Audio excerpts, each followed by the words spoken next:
What is the occult? What does it mean? What has caused this word, which in a literal sense only means hidden from view, to have become synonymous with dark powers, evil, pacts with the devil, and a generic term for magic in all its forms?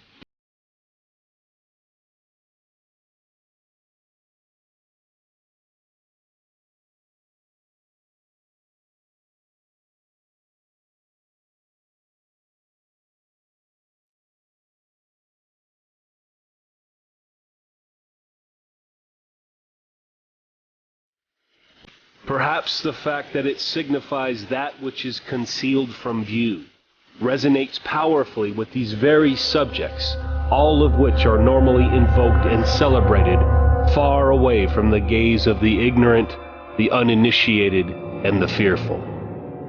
Many of these descriptions have been generated through countless years of malicious oppression, suppression, and ignorance generated by those with a vested interest. They decided that the values embodied in ritual magic and thaumaturgy, symbolizing freedom for the individual, were not in the best interest of the state, and in times long past, this meant the Christian, particularly the Roman Catholic Church. This is indeed bizarre because, as we shall see, the roots of religious belief of all shades and hues are embedded in, and indeed sprang from, magic and magical practices and beliefs. If magic is the rootstock of religion, what then was the stock from which recognized magic developed? As we shall see, and as with most things, the answer lies in the natural world. To be certain, there is a universe of difference between the illusion, smoke, and mirrors used by stage illusionists and the bizarre talents wielded by those who choose to take a mystical and esoteric path. Stage illusionists are not in any sense magicians, although they regard their tricks as magic. Therefore, as with mages of old, any reference to genuine thaumaturgy is deemed magic. M-A-G-I-C-K.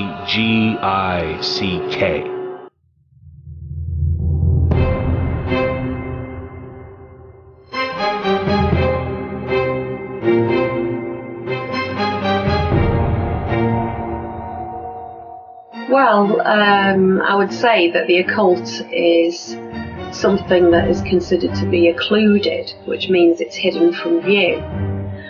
Much like when we have a solar eclipse and the Earth's shadow falls across the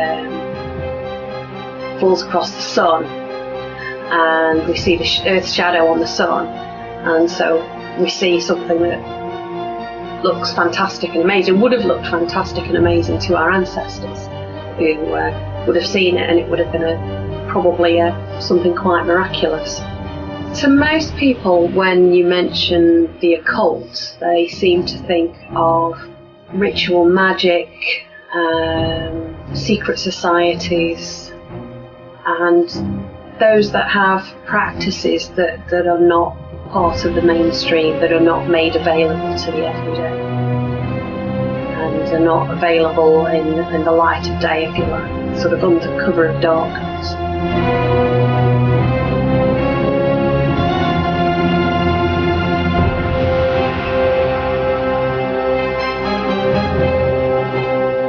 Magic, alchemy, shamanism, manipulation, they're all related, and they're all used by powers, and have been for an awful long time. Whether those powers are political, military, companies, religions, it doesn't matter. It's all part of manipulation. It's all part of keeping something slightly out of view of you, but in also to convince you that they know more than we do. The great magicians of the past were people who would convince us that they knew more, that they had a special power. And it's no different to politicians and business leaders, that they know more than us, that they understand better than we do. And therefore we should trust in them and follow them and be guided by them. That's modern day magic. Today we are bombarded with one thing after another on the TV screens, in the internet, in books, magazines, in strange little things that we hold in our hands that are full of apps, God knows what else. And yet we're in an age where there are more people with disposable income than ever before. If we went back 100 years with the income that we've got today, we would be rich. But today, we still don't feel rich. Why? Because with all that disposable income, we have to go and buy this product, that holiday. We must have this car, we must go there, we must do all these things because we're told we must. And we blindly follow, we don't question it. And that's magic. They are magically using sleight of hand and word and tricking us into getting onto a hamster's wheel and doing what the magician commands. And it is no different today than it has been forever. The moment man woke up, realised he could think, realised his mind was not that much different to other people's, he realised he could manipulate.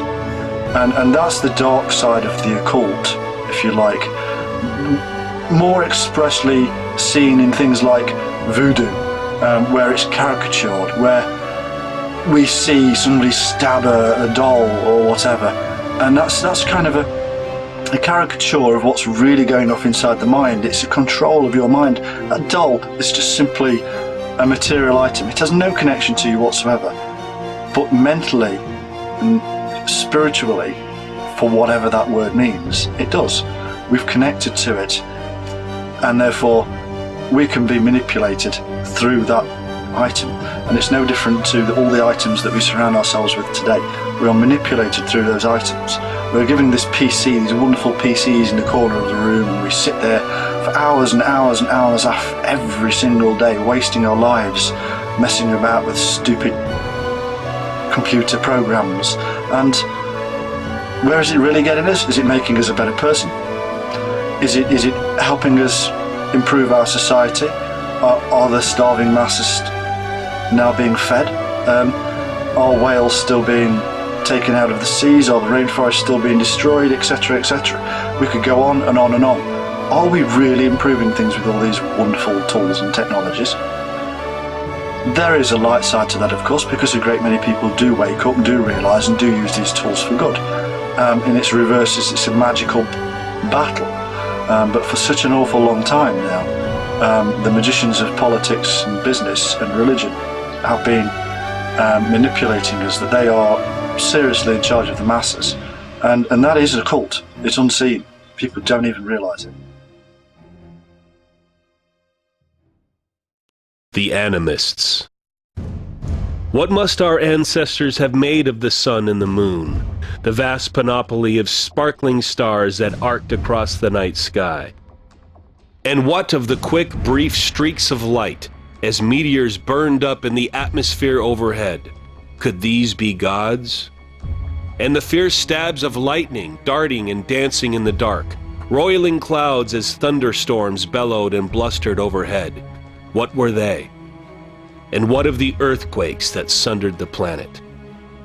It can only be presumed, in the beginning at least, that ancient man was often terrified by the world outside, huddling together for protection, quite defenseless against the powers of nature.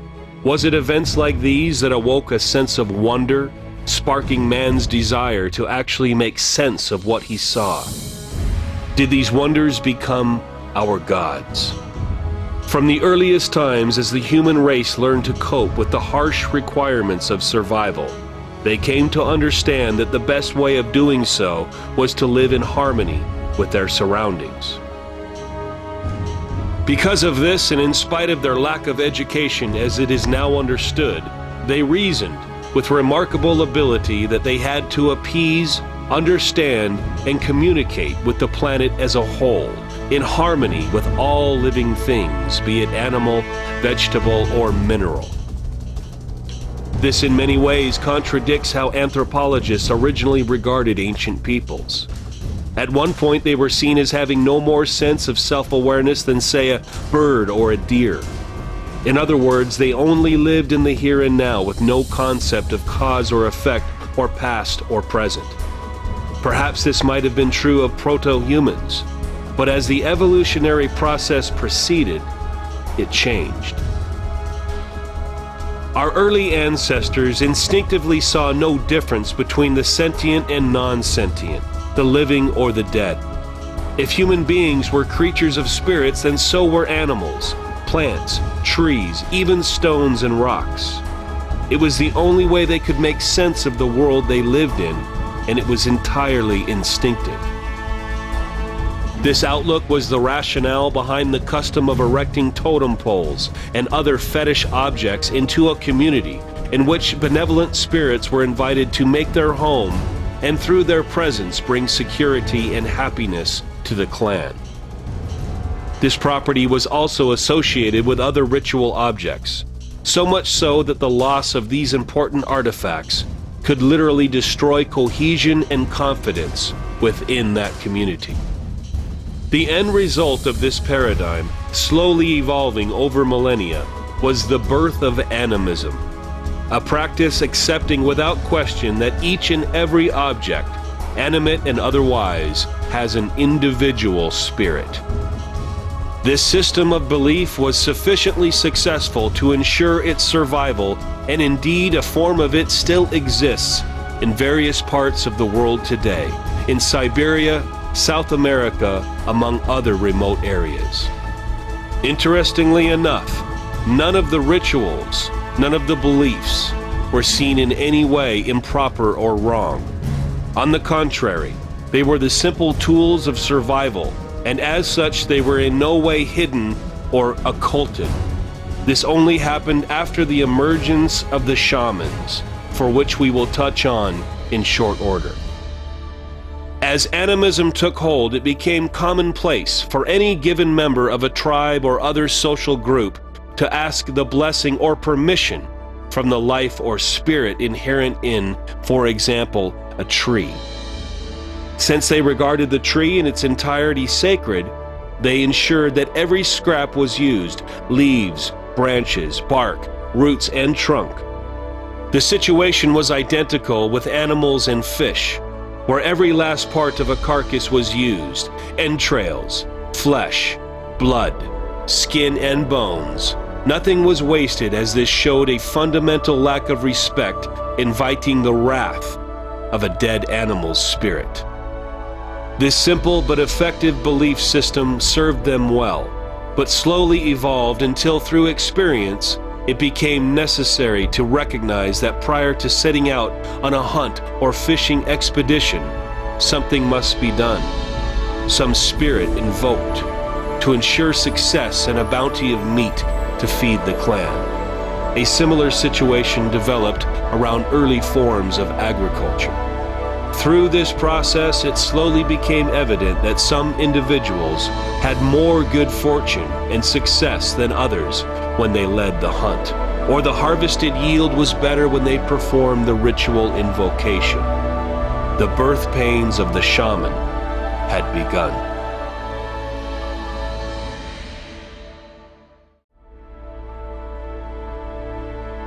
Well, the animists, a group of people or probably still are, there's probably animists still out there who believe in everything has a spirit. The camera has a spirit, I have a spirit, the floor has a spirit.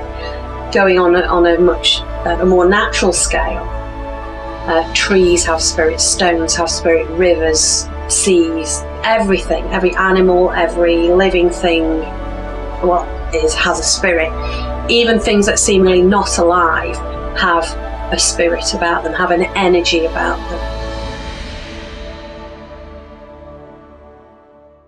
The emergence within any group of anyone who through instinct or observation learned to in some way predict or control any disaster or calamity that happened to befall their group became elevated to an extremely important position.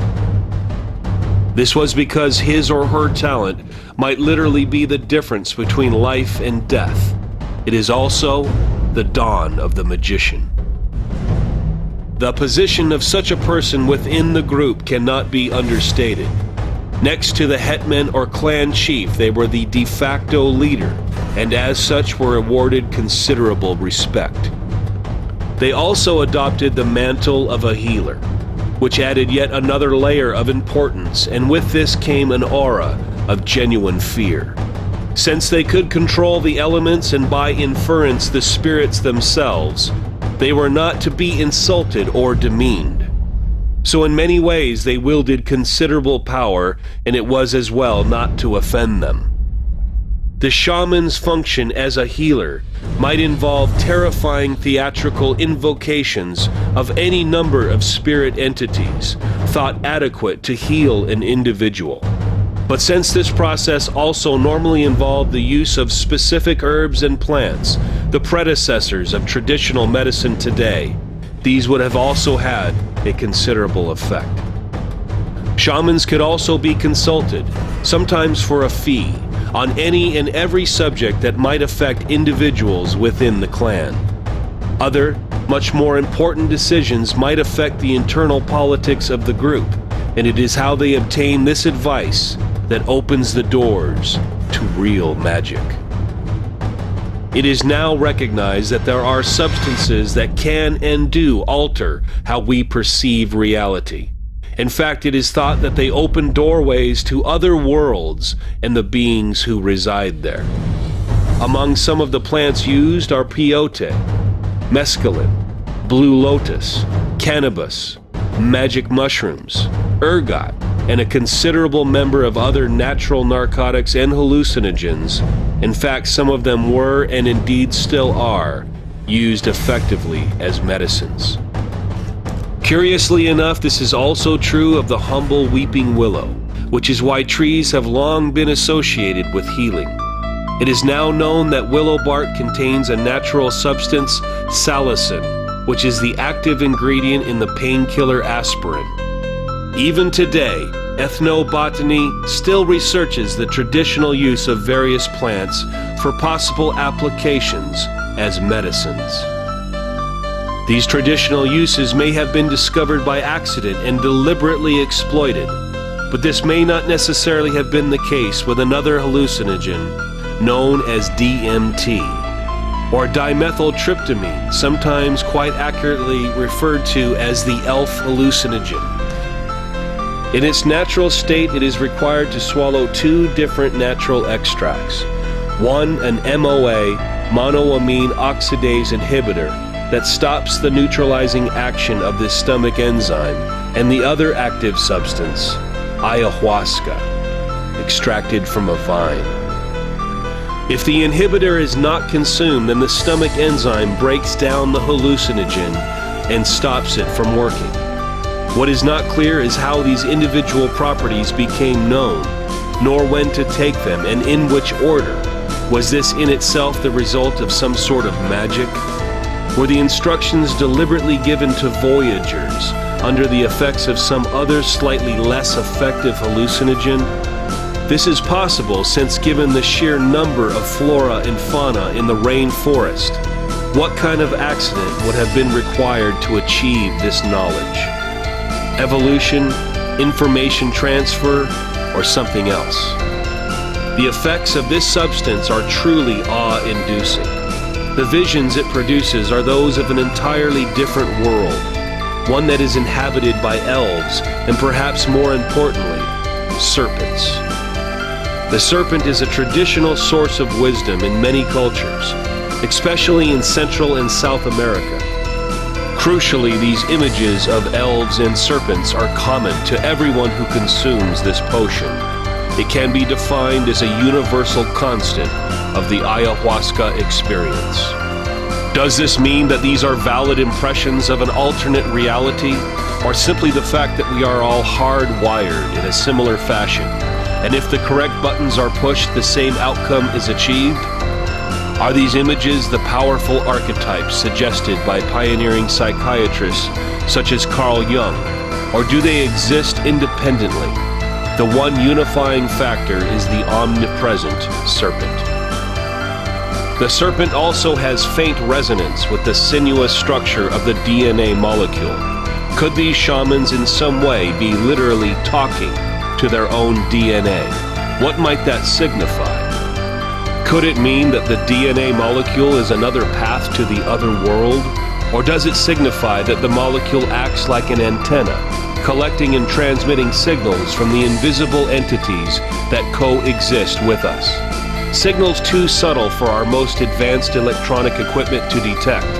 Or, as with many examples of progress, are our own senses infinitely superior to anything man-made? From these early underpinnings, it gradually became clear that there was a defining force behind the work and rituals of the shamans the world over.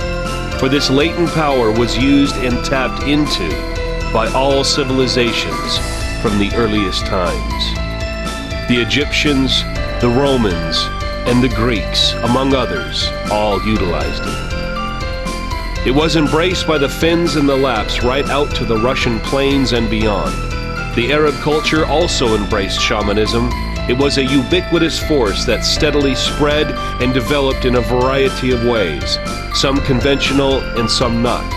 It was the inspiration behind the alchemists, who were also the forefathers of chemistry and metallurgy. And it also emerged as the prototype for the magician.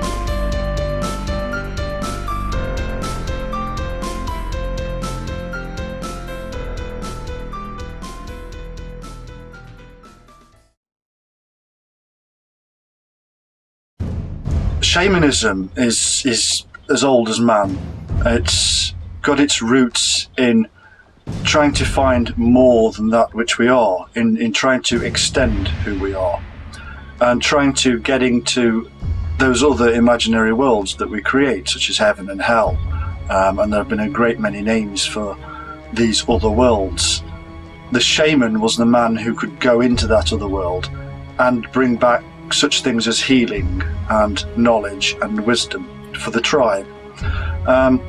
He would use various techniques in order to do this, and they would involve meditations, prayer, drugs, fasting, going off in caves and being alone, such as the great stories of people like Muhammad, who went off into a cave and was contacted by Jibril or Gabriel and brought back knowledge of God. The same thing happened to Jesus, who went into the wilderness, and various other people, all of which are taking elements of stories of shamanism from the past. Our roots, our religious roots, are built into shamanism, without all doubt. But whether there's any truth in what the shaman does, whether what that truth is another question. Are they in fact contacting gods, spirits, etc. of the other world? Or are they in fact just simply contacting something that's archetypal, as Carl Jung would say, something that's within us all, something that if we all took these drugs, or we all were in that trained position that the shaman arrives in, that we'd all find, because it's part of us. Is it pure imagination? Are we just simply giving rise to great religions from within the mind of the imaginative human? These questions aren't necessarily easy to scientifically prove one way or the other. Shamanic traditions are still recognised in the world, as well as in places such as Siberia. We have Native American shamans. Certainly in parts of Southern America there are still shamans who form part of the ayahuasca tradition, who imbibe the ayahuasca plant and use it to commune with other worlds. Shamans are sometimes seen as the interceder between this world and the other worlds. They are the ones that who can go within or travel to those different worlds and commune with those spirits of whatever, whether it's the plants, the trees, whatever, and gain knowledge from everything through their journeys.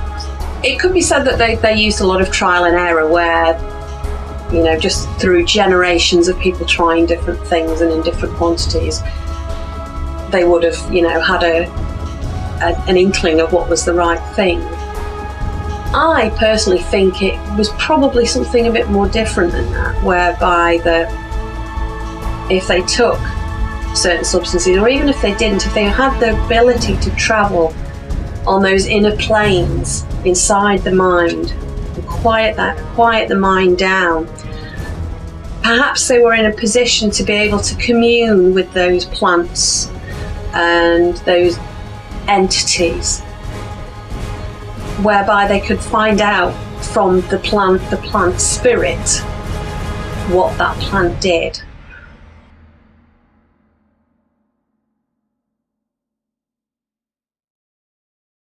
The magicians emerge.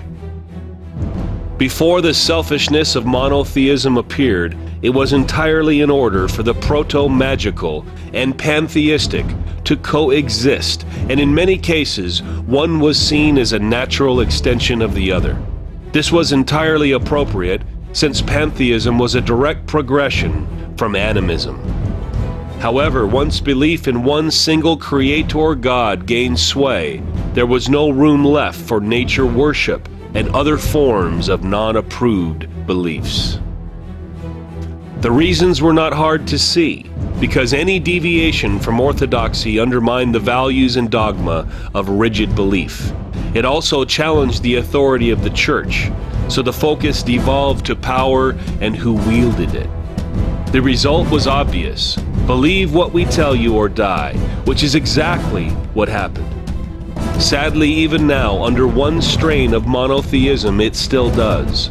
These vigorously enforced policies resulted in the shamans and their descendants, the magicians, being driven underground, in effect the occult, finally and literally becoming occulted or hidden from view.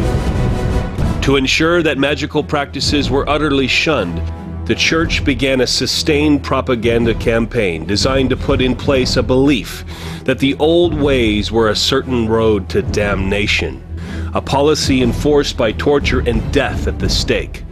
It speaks volumes that the old ways refused to go away, yet continued to exist. As with anything that can be used and improved upon, so shamanism developed until its potential was recognized by some individuals who realized that instead of a form of casual nature worship, it could be used to influence the world around them. This did not mean that being a magician was necessarily a full-time job, although in some cases it was. But in the main, it was confined to a small, discreet group who practice on their own and in secret. This situation existed for centuries, and should a magician of either sex be discovered, they faced unbiased judicial process and in many cases were murdered by the state. The history of Middle Ages is littered with instances such as the Inquisition, where waves of hysteria instigated by the authorities was used to justify the various frenzied witch hunts of the time. In this case, the magicians were styled as witches, and on the whole were nothing more than healers and midwives whose sole crime was to alleviate the pain of childbirth. This truly bizarre and skewed piece of history was based on the scriptural injunction that women should suffer childbirth, since this was the burden of Eve, and any attempt to reduce this pain was a major sin. It is a prime example of the deep misogyny that is still endemic within the Roman Catholic Church. Strangely enough, the Catholic Church has had a deep interest in magic of all incarnations, to the point where Pope Honorius collated and wrote the Grimoire of Pope Honorius the Great. This work, which is a French grimoire attributed to Pope Honorius III, who died in 1297, has long been regarded as the most evil work on magic ever produced. Its spells and incantations, many of which involve human sacrifice and ritual sex magic, even outdo those found in other grimoires such as the Key of Solomon, the 6th and 7th books of Moses, and the Book of Cyprian, and invoke such entities as Lucifer and Astaroth, both regarded as the ultimate in evil in the Judeo-Christian tradition. This is typical of the blatant hypocrisy displayed by religions of all sorts to suit their own needs and ends. It is the same hypocrisy that allowed a series of popes to launch wars against those who would not toe their dogmatic line. It is no wonder then that one of the best known manuals used to identify and cure witches, mainly women, the Malleus Maleficorum, was written by two rabid Dominican misogynists, Jacob Sprenger and Heinrich Kramer, one the dean of Cologne University and the other the prior of a monastery. This odious work has been described as the most sinister work on demonology ever written. It was translated through various editions into 4 languages, including English. In fact, it was one of the most important weapons in the armory of the Inquisition. Another work used to persecute witches and magicians was the infamous Demonology, penned by King James I. For all his inquisitional fervor, King James eventually overcame his instinctive and ingrained superstition and came to realize that the vast majority of so-called witches were nothing of the kind. However, in spite of the continual oppression, hate, and fear, the belief in magic would not die. There is a significant difference between witches and magicians. Witches usually had the talent of precognition or second sight, and a few other abilities including medical skills. But magicians were a breed apart, who used what might be referred to as a type of technology to bring about certain ends. It is well to reflect that the Catholic Church and many Protestant fundamentalist churches still consider evil to be a real force and a malignant cancer on the soul of humanity. For this reason, they still continue to fight against it, using exorcism to drive out Satan and his demons. The Catholics use the ritual Romanum, and the fundamentalists a form of charismatic healing. Both, in spite of predictable and furious denials, are also forms of magic.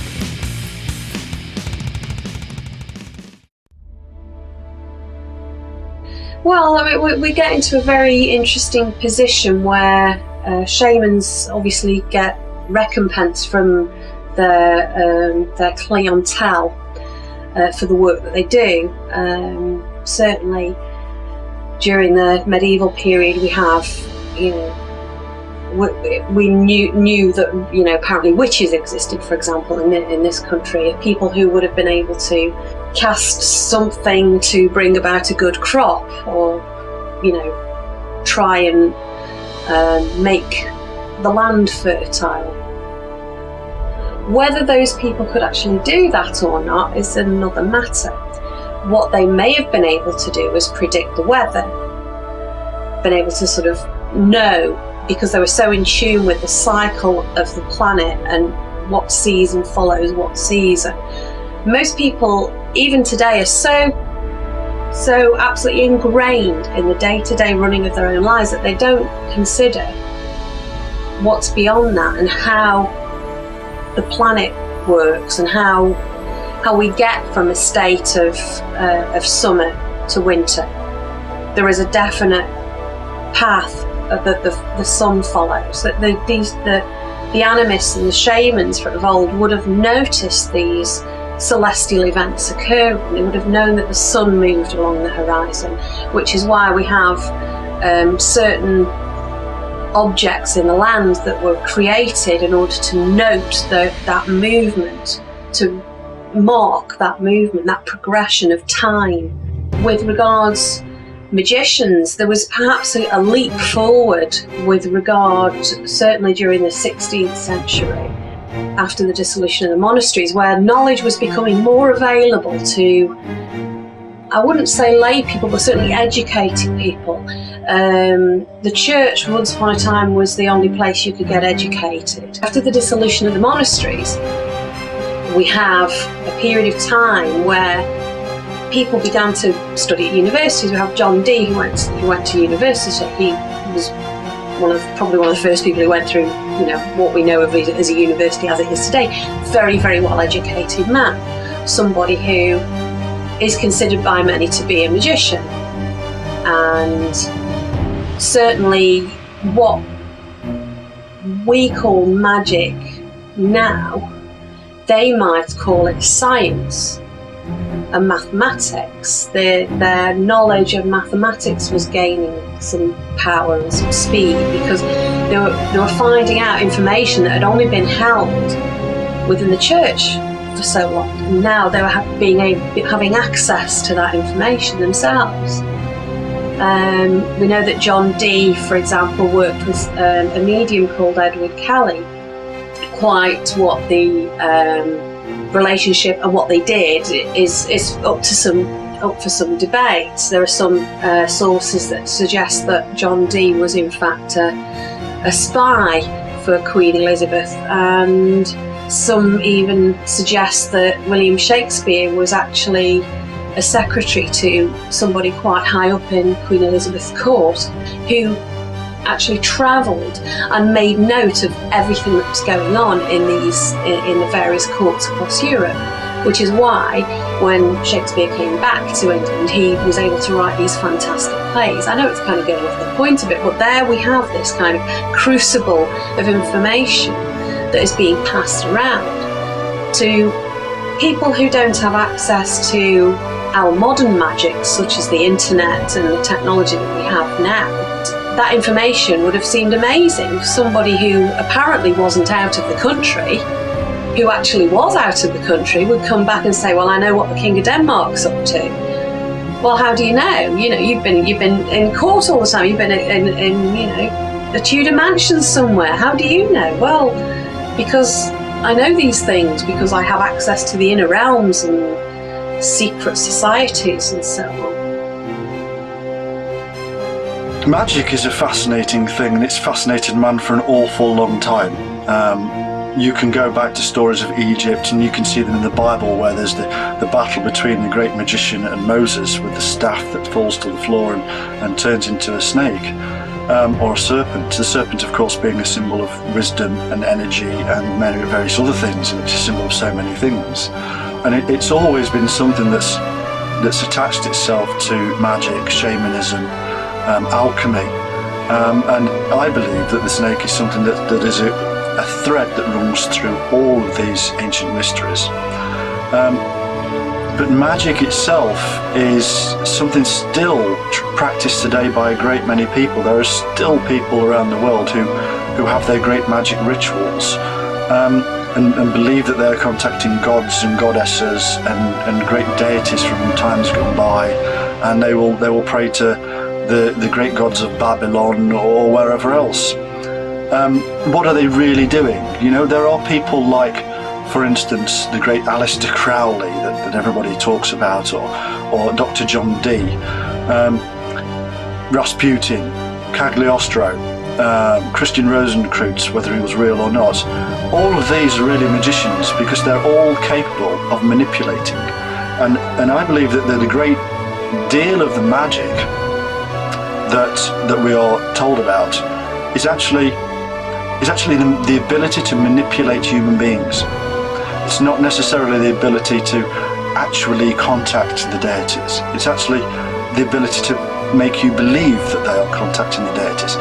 It's a kind of form of mentalism. It's a form of just pure manipulation, and it's something that today our great magicians do on a much, much larger scale. And those magicians today are called marketing men, and they work for today's patrons, just like the magicians of the past worked for patrons. And today's patrons are politicians, companies, and they will pay these people in order to create magic for us before our eyes and to convince us that we need this product, this service, we need to vote for that person. Just like the magicians in the past would convince us that we need to offer up some money to them because they were the ones in touch with God, or the gods, or the deities. No different at all to the bishops, the archbishops, the cardinals, whatever you want to call them. They're all manipulators. Is there truth in the magic?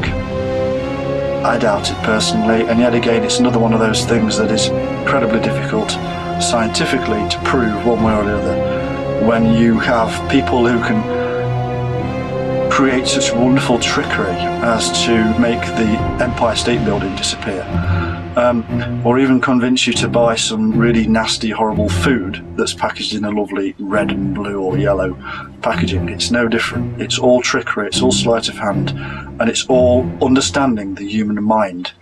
That's where it comes from.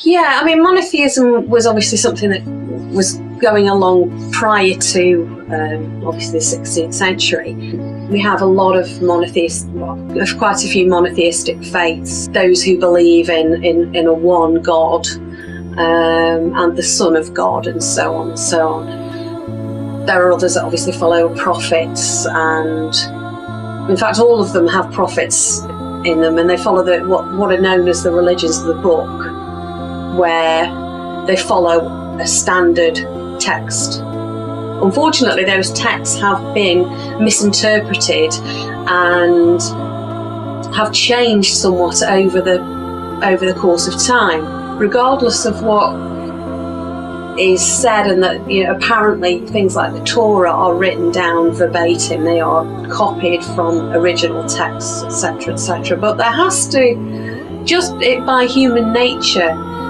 there has to have been changes to those things. There have to be groups out there whose word of God or book of God is better than somebody else's.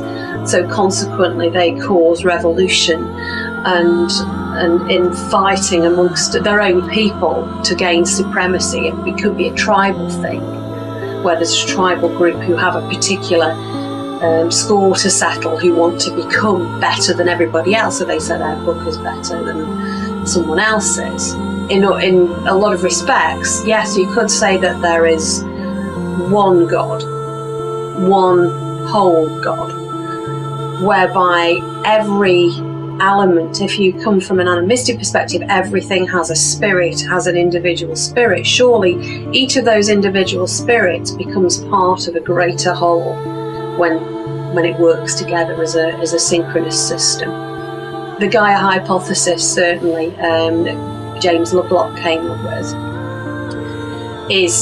certainly goes down those lines, where we have this idea of the Earth, our planet, having a consciousness.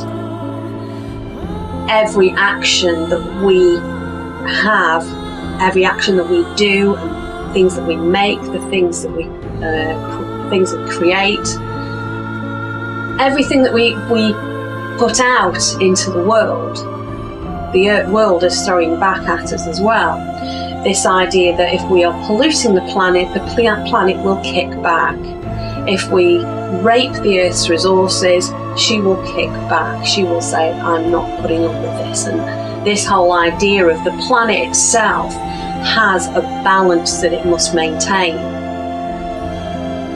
That balance is such a delicate thread that any time it can get broken. And that once that thread is broken, there is no balance anymore. The world comes out of balance and we have this chaos. But the idea with the Gaia hypothesis is that the planet is self-righting. Whatever happens, whatever we do to it, it will put itself right. Certainly monotheism has a lot to answer for with regards major events happening. There are certain groups who have a belief that the capitalist Western world that we're a part of is considered evil and, corrupt.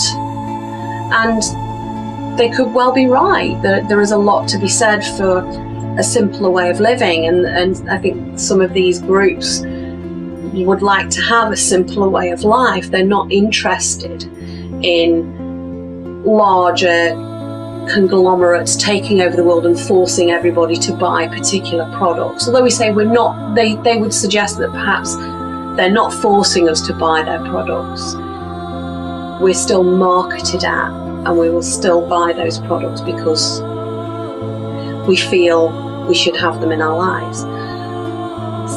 So I can kind of understand that there is an element of people who do want to try and change things for the betterment of themselves and their group, and to try and bring down that Western commercial horrible system that we have set up. So I can understand why they would feel compelled to change it. Whether it's for the better or not remains to be seen.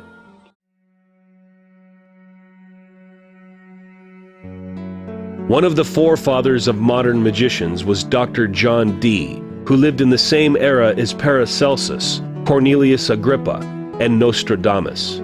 His exploits took him around Europe. He was also a favorite of Queen Elizabeth I. This was fortunate, because his experiments with alchemy, a word which along with alcohol has Arabic roots, verged on magical processes and might easily have led to his persecution and probable murder. Among his achievements were his alleged glimpses of Enochian angels, seen by means of a scrying crystal used by his assistant Edward Kelly, and his creation of the Enochian language, a strange script learned from these angels that still appears in certain magic rituals today.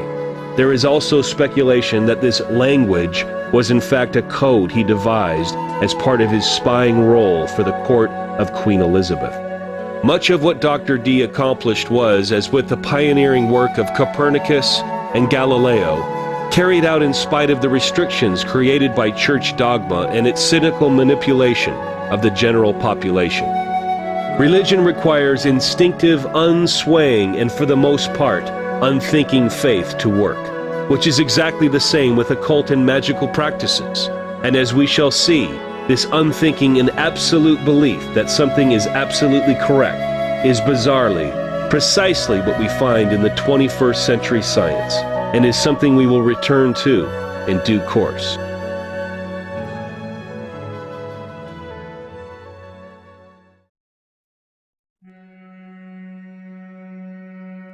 With the song Alchemy, what it's trying to represent and what it's trying to suggest is the idea of opposites, and with opposites there is ultimately a union of those opposites, and from that union comes something from that, something greater or some better potential from it. The song speaks about the sun and the moon. We know that in the daytime we have the sun is high in the sky, it lights up everything, everything's light and bright, and at night time the moon comes out, reflecting the light of the sun back to us in the darkness of night. It's very similar to the Taoist belief system, where if you are familiar with the symbol of the yin-yang, we have a black half and a white half, and with each of those joined together create a whole. But within each of those opposite is an element of that other opposite. So everything is related, everything. The land is related to the sky, and they meet and they have elements that are the same. The floor, the ceiling, the walls, everything that we're in is related. Everything in our society is related. Every one of us is related in some way, whether it's through genetics or because we belong to the same species. Everything on the planet is related and is interrelated. The truth about alchemy is multi-leveled, really. There is truth to the concept that they were actually trying to turn base metals such as lead into gold and thereby be rich, especially for their patrons, many of which paid them to do this under the belief that it was possible. But there are other levels to alchemy, and one of which the great psychoanalyst Carl Jung picked up on, that alchemy was actually a work upon the self, that we were the base metal, that we needed to reduce ourselves back down to the base metal in order to thereby turn ourselves into gold, thereby to become enlightened individuals.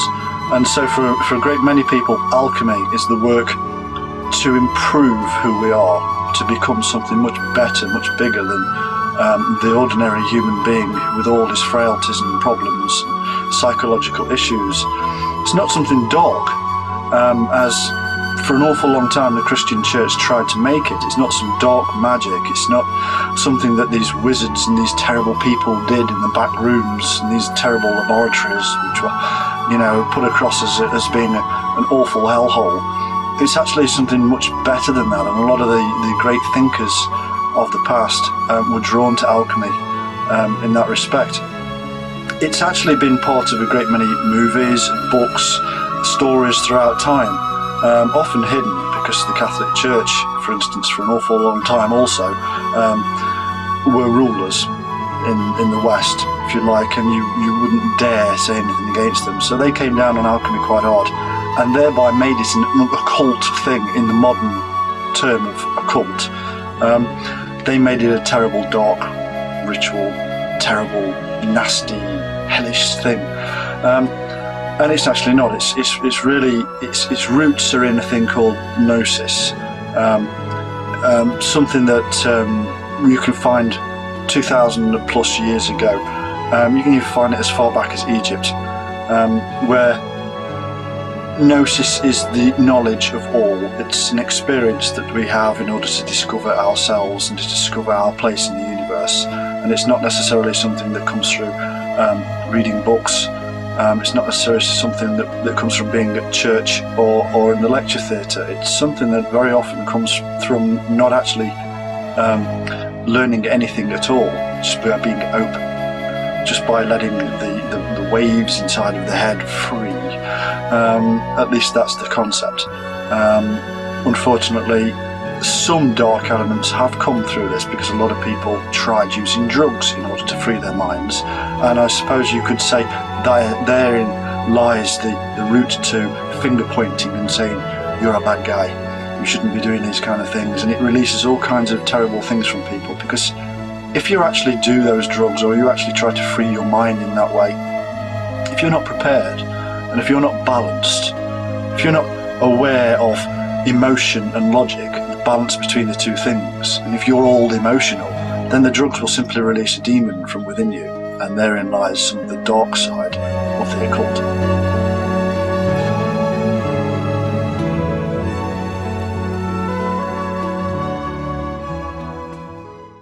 Perhaps the best-known sorcerer and practitioner of the occult and magic in recent times was the much-aligned Aleister Crowley.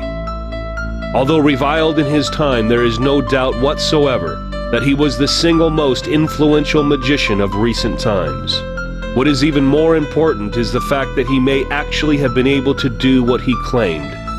Crowley, who incidentally never claimed to be a Satanist and denied that his magic had any kind of satanic element, was a consummate and notorious self-promoter and delighted in acting in a manner designed to horrify the rather prim and proper turn of the 19th and 20th century Victorian times in which he lived. His lifestyle was typically flamboyant and was built around what he considered to be the ritual magic that he called thelema. This term equated directly with will. The use of will or intent became part of the mantra associated with him. Do what thou wilt shall be the whole of the law. Love is the law, love under will. It was this single factor that, although he probably did not realize it at the time, was the reason that in many cases his magic worked. It is the very core of the magical process and is what permits it to function. Had Crowley lived longer, he probably would have encountered the vindication of his art. But for ascetic reasons, he might not have liked what he saw. The main thing that marks him out from all the rest was that he was not a charlatan. He firmly believed in what he was doing. He believed absolutely that magic was real and that it worked, and so it did for him. His only limiting factor was, like many of us, he was resistant to change. Nevertheless, for all the public disdain upon him, there may have been rather more to the man that met the eye. Yes, he relished his notoriety. Yes, he was outrageous. Yes, he took drugs. And yes, he was addicted to sex, but consider this. He was no different than hundreds of modern so-called vacuous celebrities, whose outrageous lives are steeped in notoriety and excess. If Crowley had lived today, he would not have been regarded as anything particularly excessive. The problem was, he lived in a dull and lackluster era and suffered greatly at the hands of a morally bankrupt, vindictive, and malicious press. Although, to be fair, this may have suited his ends. He courted controversy, but was nevertheless sincere in his self-belief, and it showed.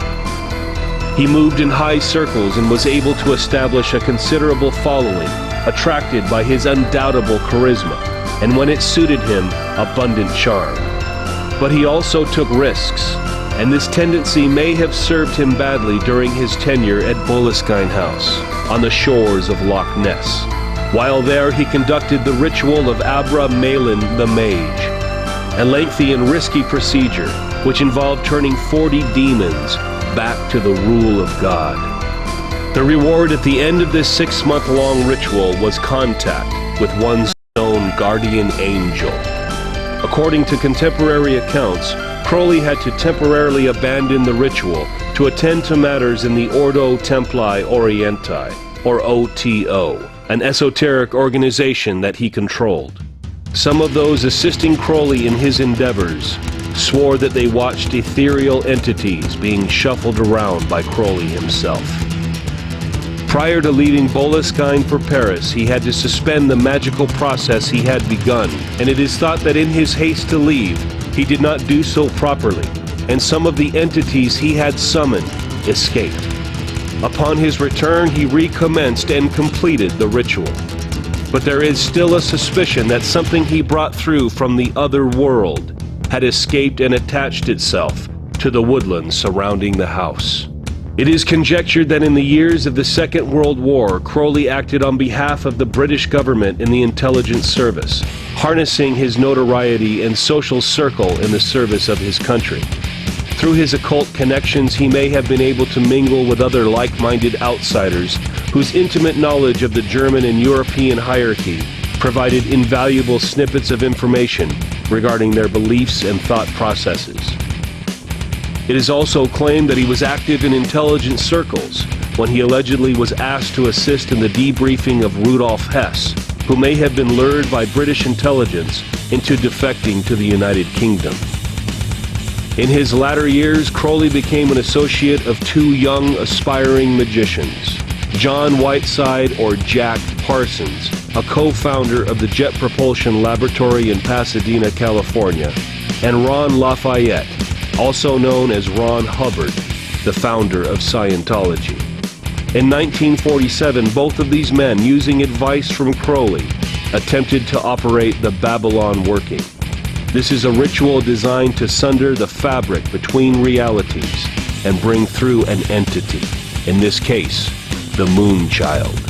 It is not clear whether or not this operation was successful, but following the event there have been a series of remarkable phenomena and sightings, including the alleged crash of a spacecraft in the New Mexico desert. There is no doubt that for some reason, 1947 became a pivotal year on many accounts. This is acknowledged by many hidden subcultures attracted by the world of paranormal phenomena. It was also the year that Aleister Crowley died, an event that may have even heralded the coming of the New Age.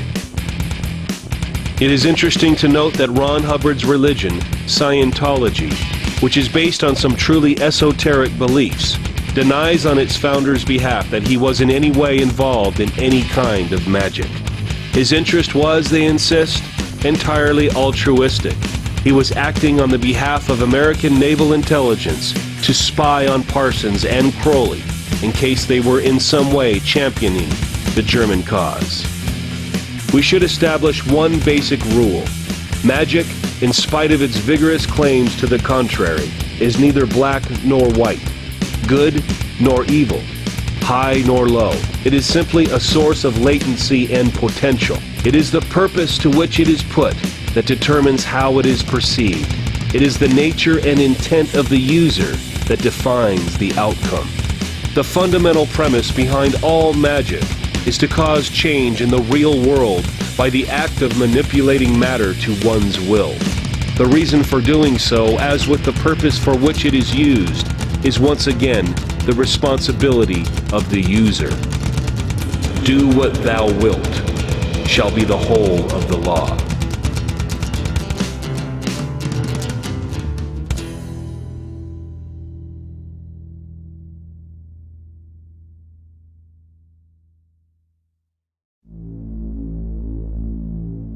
I think as far as Aleister Crowley's magical leanings, he was interested in the idea of creating the union of opposites and discovering what came out of that. certainly. He's a very, very interesting individual and a much maligned individual. I actually think that he is greatly misunderstood. Personally, I think he was ahead of his time. He was a very clever man who was able to pull the wool over quite a few people's eyes, no doubt, but he was also a very intelligent man and is responsible for helping to shape our Western ideas of what magic is. With regards to secret societies and magical orders, it's hard to say what feeds what.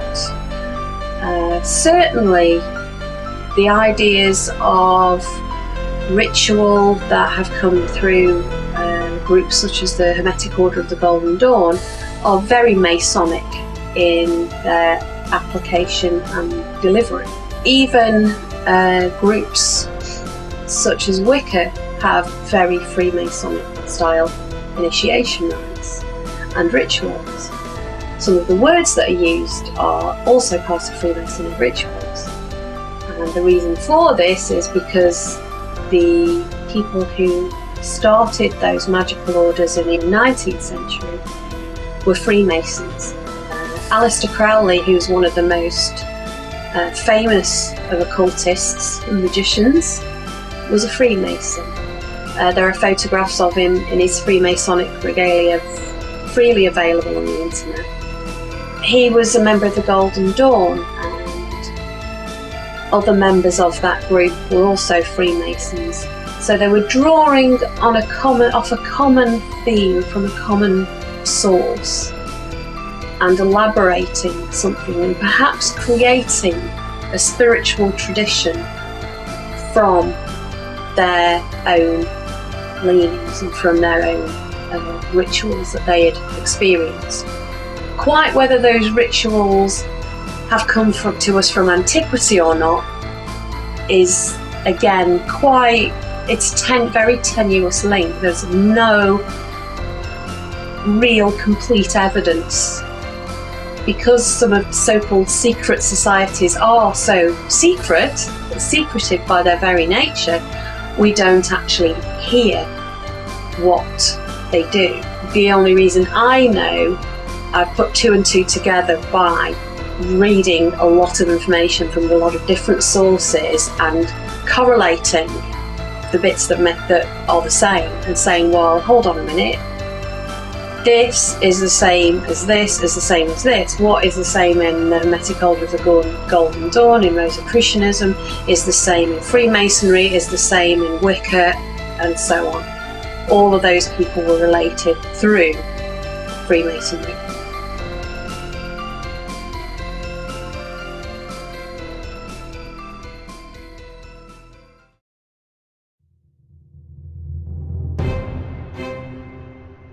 There can be little doubt that Crowley caused something of an upswing in the recognition of possibilities inherent in magical knowledge. One of his contemporaries was one of the main proponents of chaos magic, Austin Osman Spare. Chaos magic is based on the premise that if the magician can drive himself into a sufficiently ecstatic state of concentration, he can empty his mind of all desire other than the one single endeavor in which he is focused. Then he may be able to release it into the cosmos. This itself comes from one of the main explanations of how chaos theory works. If a butterfly beats its wings on one side of the world, a hurricane breaks out on the other. In other words, an extremely small action can lead to one of infinitely greater magnitude. And so it is with chaos magic. It is usual for chaos magicians to harness a sigil to achieve their aims, and sigils in effect are a physical representation of the chaos state. A sigil can comprise of a long and unwieldy spell or incantation that has in effect been greatly reduced in volume while still retaining the power of the whole. It is not unknown for entire grimoires to be reduced to one single symbol or word of immense power. This can be seen in the terrifying power of the Shemham Forash, allegedly used by Moses to part the Red Sea, and the Tetragrammaton, or secret name of God. Other magicians who use the chaos technique include Kenneth Grant and the avant-garde filmmaker Kenneth Anger. This then is the common ground between all forms of magic. It has also been claimed that the Led Zeppelin rock god Jimmy Page had received instruction in the use of magic and was an associate of Kenneth Anger. He also owned Crowley's former home, Boleskine House. Another man claiming to use magic was the self-styled Satanist and founder of the Church of Satan, Anton LaVey. LaVey also deliberately courted controversy and founded his religion based, so he said, of a total rejection of the old ways and freedom for the individual.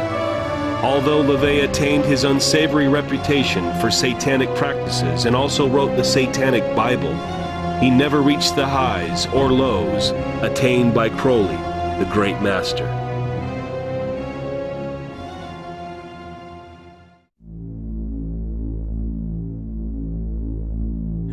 I think there were always elements of pagan belief systems that could be considered occultist or occult, occluded from normal view. There is some groups who suggest that they have a lineage that goes back way into antiquity. Quite whether they've made that up themselves or not to give themselves some credence is another matter entirely. But certainly there are, I think the only time it probably did become secretive, or more secretive, is when we have the Inquisition arriving.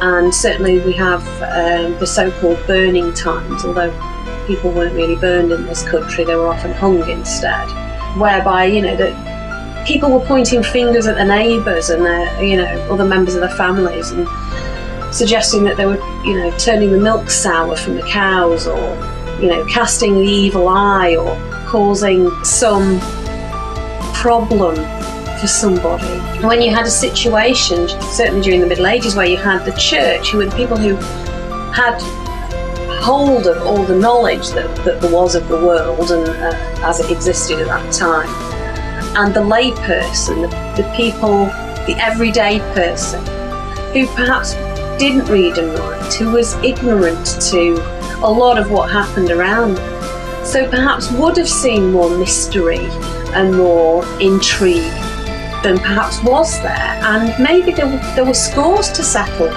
in villages, instead of there being a dispute that was taken out in the open, that was discussed rationally. It would have been easier to point the finger at someone and say, they're a witch. They've caused my daughter's hair to fall out. Now, that daughter could have had an illness. They could have had alopecia that made the hair fall out. But because those people were ignorant of those things, they were ignorant of the science and everything that was going beyond that, they wouldn't have known what was happening. So it's easy to point the finger at someone, because they were either a woman who was very beautiful, a woman who lived on their own, and it wasn't just women in particular who were persecuted during those times. And men were persecuted just as much, and children were persecuted. Even animals were persecuted. Animals were killed because it was thought that they contained an evil spirit, or that they had caused something to happen. We're looking at a time where people were very, very suspicious because they had very little knowledge of life and of everything. Perhaps the old sorcerer had indeed stumbled on the truth behind the miracle, the very backbone of the technology, for that rightly or wrongly is what magic is.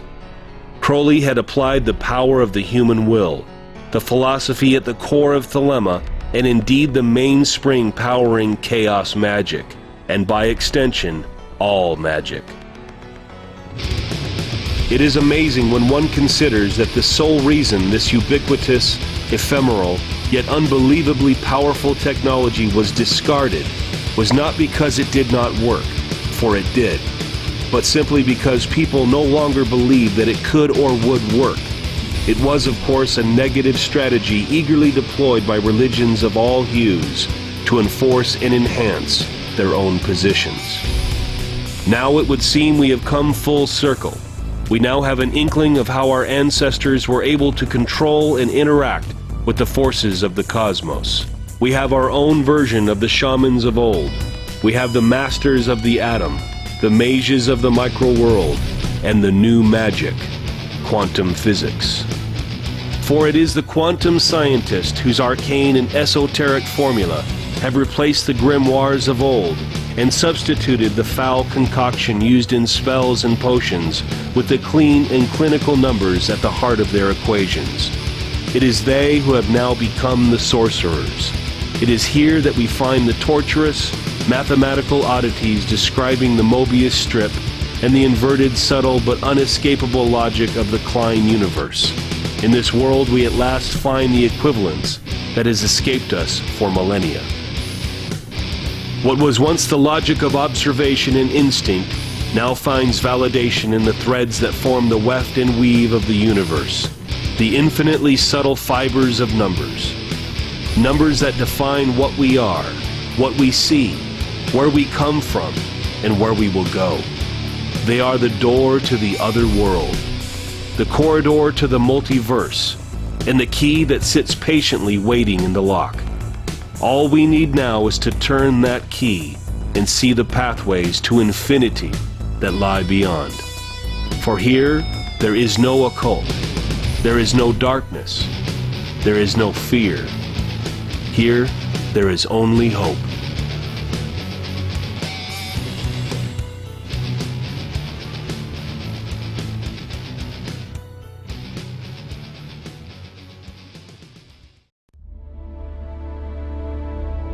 I think that there is certainly a move amongst spiritual groups towards a more natural way of living, and certainly with regard to being concerned about the impact that we're having on our planet.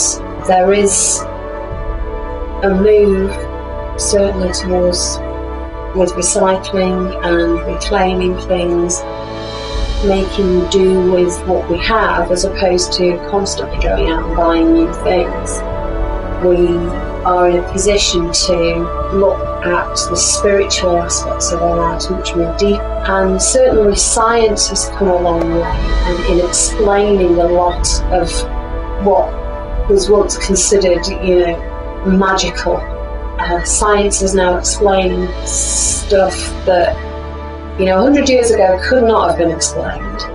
And each year it would seem that more and more is being explained. Yet there are still mysteries out there that we will never, ever be able to understand. It would seem that with relating everything to everything, science is being able to explain that virtually everything on this planet has elements of everything in it. Whether it's, everything on this planet is made up of the same molecules, if you like. It goes beyond molecules, it goes right down into quantum level where we are going even further now. We're finding things that we can't explain. We're finding these elements of energy that can't be explained, or that can't rationally be explained, but have been explained spiritually for thousands of years. This whole idea, then, that science is finally catching up with what the animists were saying. Everything has spiritual energy.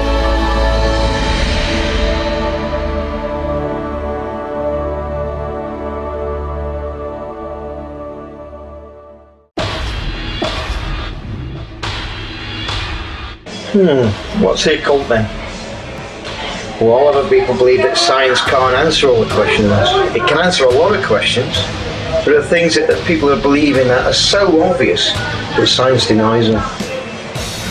What about topics like intuition, prediction, angels, spirits, ghosts, God and the devil?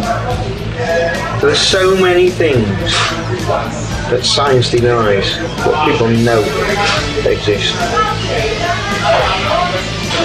So where does the occult come from then? Is it evil? Is it good? Does it fit squarely between the two? How many of us these days take advantage of alternative therapies such as Reiki, healing crystals? How many of us believe we've got a guardian angel? How many of us go to a medium for a reading? Just because these things can't be explained by science doesn't mean to say they don't exist.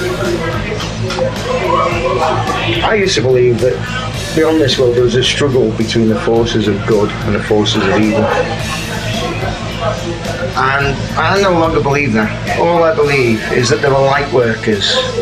There are people or spirits working there for the good of everybody. But there are always people who are fighting against them and working against them. I suppose the occult is where someone tries to contact one of these forces of good or forces of evil to try and intercede on their behalf. Could this be for good or for evil? You only have to mention the word occult and you go all creepy and spooky.